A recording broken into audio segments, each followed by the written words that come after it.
Hello বন্ধুরা, আপনারা কেমন আছেন? আশা করি খুব ভালো আছেন আর সুস্থ আছেন। আমিও খুব ভালো আছি।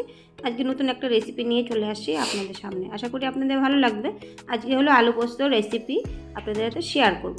তো বন্ধুরা, পুরো রেসিপিটা সঙ্গে থেকে দেখুন। দেখুন, ফুলকপিগুলো কেটে নিয়েছি আর এখানে 3-4টে লঙ্কা নিয়ে নিয়েছি। আর এখানে পোস্ত কিছুটা ভিজিয়ে দিয়েছি। এই দেখুন, অনেকটাই পোস্ত কিন্তু ভিজিয়ে দিয়েছি। আর এখানে আলু কেটে নিয়েছি দুটো। আর ফুলকপিগুলো 1 মিনিটের মতো ভাপ দিয়ে নেব।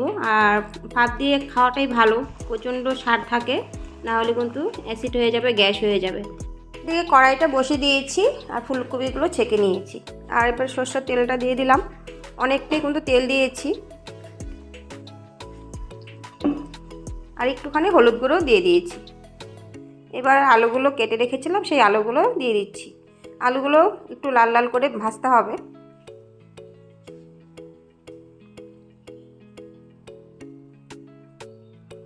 সুন্দর করে কিন্তু এবার নাড়াচাড়া করে ভেজে নিচ্ছি। তো বন্ধুরা, আলুগুলো কিন্তু ভাজা হয়ে গেছে, এবার তুলে নেব।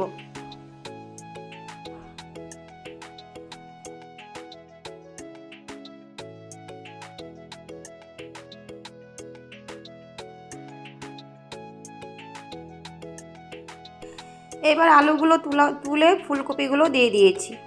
ফুলকপিগুলো দেখুন কত সুন্দর হয়েছে, একটু হালকা একদম ভাপ দিয়েছি। আপনারা কিন্তু অবশ্যই ভাপ দিয়ে খাবেন। আর এবার কিন্তু ভালো করে নাড়াচাড়া করে এগুলো কিন্তু একটু হালকা একটু লাল লাল করে ভেজে নেব। এই দেখুন, হালকা একটু লাল লাল করে কিন্তু ভেজে নিয়েছি, এবার কিন্তু তুলে নেব।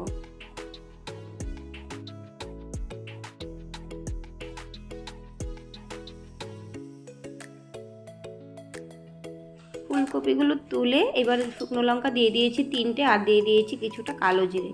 এবার কালো জিরে দিয়ে তারপরে দিয়ে দেবো কটা কাঁচা লঙ্কা, দিয়ে ভালো করে কিন্তু নাড়াচাড়া করে কপি আলুগুলো যে ভেজে রেখেছিলাম সেগুলো কিন্তু দিয়ে দিয়েছি।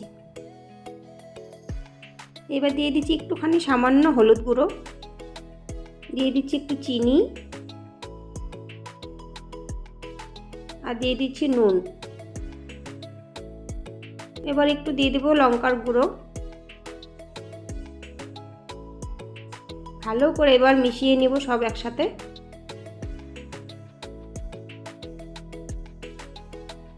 তো এবার ভালো করে মিশিয়ে নিয়েছি। এবার দিয়ে দেব পোস্ত বাটা। তো পোস্তটা একটু জল দিয়ে বেটে নিয়েছি ভালো করে। এবার ভালো করে আরেকবারও নাড়াচাড়া করে নিচ্ছি। আর এবার নাড়াচাড়া করে দিয়ে ঢেকে রাখবো। 5 মিনিট ঢেকে রাখবো, ফুলকপি আর আলুগুলো সুন্দর করে সিদ্ধ হয়ে যাবে। তো বন্ধুরা, 5 মিনিট বাদে ঢাকনা খুলে এবার কিন্তু আরেকবারও নাড়াচাড়া করে নিচ্ছি সুন্দর করে। এবার দেখি আলুগুলো সিদ্ধ হয়েছে কি না। দেখুন কি সুন্দর করে সিদ্ধ হয়ে গেছে, ফুলকপিও সুন্দর সিদ্ধ হয়ে গেছে। এবার কিন্তু আমি নামিয়ে নেব। তো এবার নামিয়ে নিয়েছি, দেখুন একদম রেডি ফুলকপি আলুর পোস্ত। তো বন্ধুরা, আলু পোস্ত ফুলকপি পোস্ত কিন্তু দারুণ লাগে খেতে। তো আরেকদিন আপনাদের সাথে শুধু আলু পোস্ত শেয়ার করব। তো আজকে আলু আর ফুলকপি পোস্ত শেয়ার করেছি। তো বন্ধুরা, রেসিপিটা কেমন হয়েছে অবশ্যই কমেন্ট করে বলবেন। আর যদি ভালো লাগে একটা করে লাইক দিয়ে দেবেন। আর নতুন বন্ধুরা যারা আছেন তারা সাবস্ক্রাইব করে পাশে থাকবেন। তো আজকের মতো বন্ধুরা এখানেই টাটা, বাই বাই।